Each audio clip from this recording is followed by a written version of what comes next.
The story begins with a young boy named Vasily Zaitsev learning to hunt under the guidance of his grandfather. While tying their horse's bait, Vasily's grandfather instructs him to remain as still as a stone to avoid alerting a nearby wolf.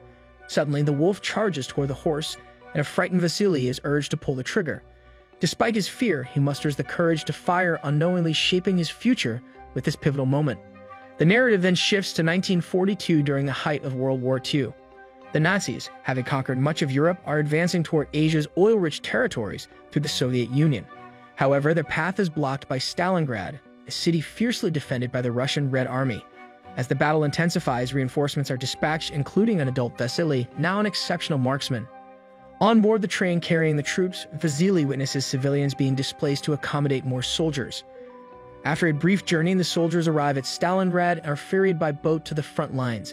The battlefield reveals a grim reality. The Nazis have a significant upper hand, and the reinforcements are essentially being sent on a suicide mission.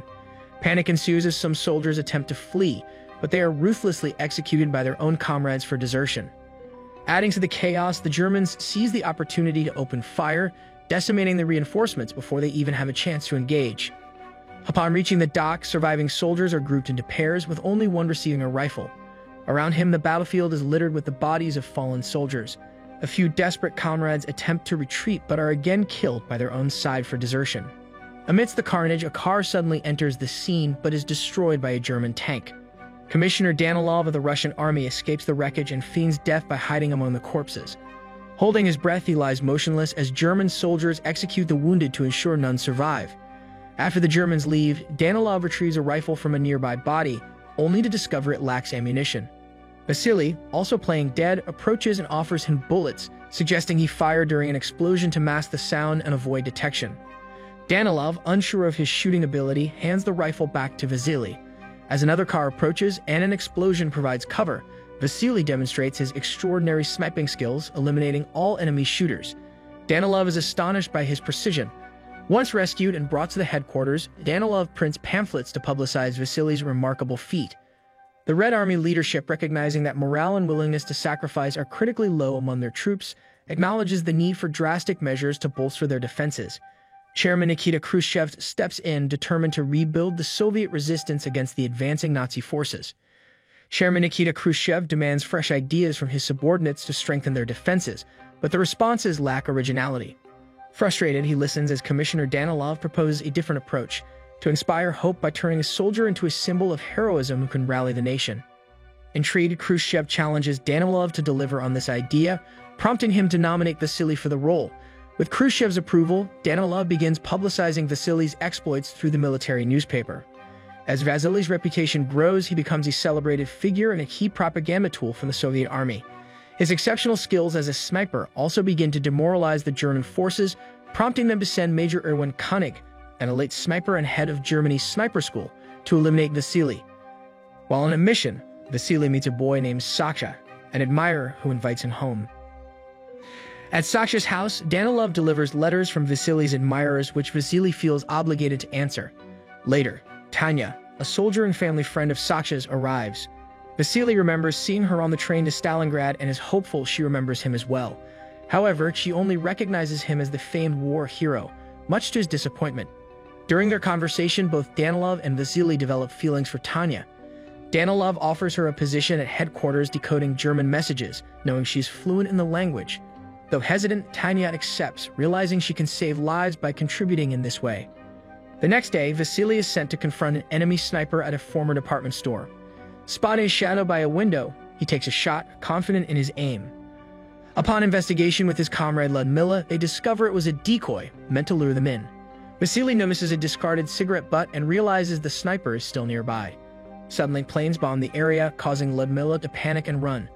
This gives Koenig the perfect opportunity to shoot and kill her. Back at Koenig's hideout, Saka, the young boy, polishes the sniper's shoes in exchange for food while secretly providing information about Vasily.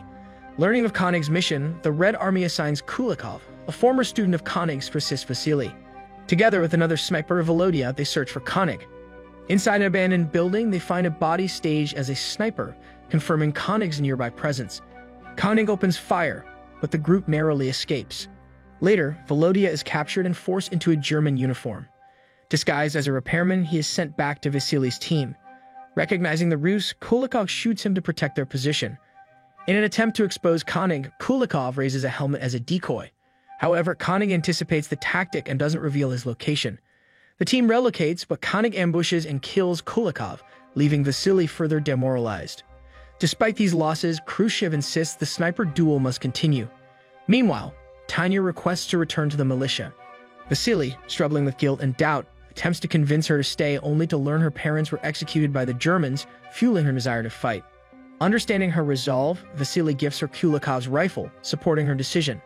At Koenig's hideout, Sokka once again cleans the sniper's shoes while providing updates on Vasily. The boy, caught between survival and loyalty, continues to play both sides as the deadly duel between the two snipers looms ever closer. The next day, Koenig waits at the location Sokka disclosed, anticipating Vasily's arrival. Meanwhile, Vasily and his comrades cautiously navigate through underground pipes, but their movement alerts Koenig. As soon as Vasily emerges, Koenig fires, causing him to drop his rifle and take cover behind a rock. Injured and unable to fight effectively, Vasily sends his comrade back to headquarters for help. Upon hearing of Vasily's situation, Tanya immediately sets out to rescue him. At the pipe's exit, Vasily struggles to retrieve his weapon using a knife and rope while Koenig keeps him pinned down.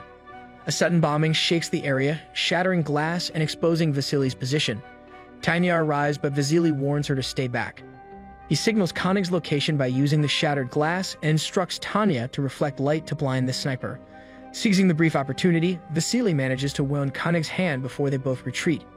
Later, Vasily and Tanya celebrate their small victory with their comrades. The following day, Vasily confesses to Danilov that he no longer wants to be a celebrated hero, as both Koenig and the pressures of fame have taken a toll on him. Refusing to let Vasily step back, Danilov manipulates him, revealing Sokka has been acting as a double agent. With new intelligence about Koenig's location, Vasily is sent on a final mission. Camouflaged among corpses on the battlefield, Vasily waits patiently for Koenig, recalling his grandfather's lessons on hunting. As he lies still, Vasily drifts into a brief sleep, during which a German looter steals his sniper logbook. The Germans mistake this as evidence of Vasily's death, a misunderstanding they plan to exploit by sending Koenig home to avoid further Soviet propaganda. At the same time, Soviet headquarters announces Vasily's death, throwing the troops into confusion. Unconvinced, Koenig remains certain Vasily is alive. To lure him out, Koenig informs Sokka of his next location, knowing the boy will relay this information to the Soviets. Elsewhere, Danilov begins drafting Vasily's obituary, believing him dead. To everyone's surprise, Vasily reappears, alive and determined. He learns from Sokka that Tanya has gone to the station to confront Koenig alone. Vasily and Danilov rush to save her and find her unharmed. Relieved, Tanya kisses Vasily, a moment that sparks jealousy in Danilov. Overcome with emotion, Danilov returns to headquarters and, in his frustration, writes that Vasily is a traitor. Meanwhile, Koenig solidifies his suspicions and kills Sokka, hanging the boy's body as a grim warning for Vasily and Tanya. Heartbroken, Tanya seeks vengeance, but Vasily vows to handle Koenig himself and urges her to focus on evacuating Sokka's mother. To protect her from the truth, Danilov and Tanya tell Mrs. Filippov that Sokka has joined the Germans, giving her hope as she escapes with a special pass. While boarding a boat, an explosion injures Tanya, rendering her unconscious. The doctor doubts she will survive and initially denies her entry. However, Mrs. Filippov convinces the guards to let Tanya board by claiming her as her daughter. Unaware of Tanya's fate, Danilov informs Vasily of her supposed death. Stricken with guilt over his actions, Danilov sacrifices himself by exposing his position to Koenig. The German sniper kills him, inadvertently revealing his own location. Koenig cautiously approaches, believing victory is near, only to find Vasily lying in wait. Accepting his defeat, Koenig allows Vasily to end his life. After the confrontation, Vasily respectfully places his rifle beside Danilov's body. 2 months later, with Stalingrad liberated, Vasily receives a letter from Tanya, who is recovering in a field hospital. Overjoyed, he visits her, and the film concludes with their emotional reunion. Don't forget to subscribe for more content like this, turn on notifications, and leave a like to support the channel. Thanks for watching.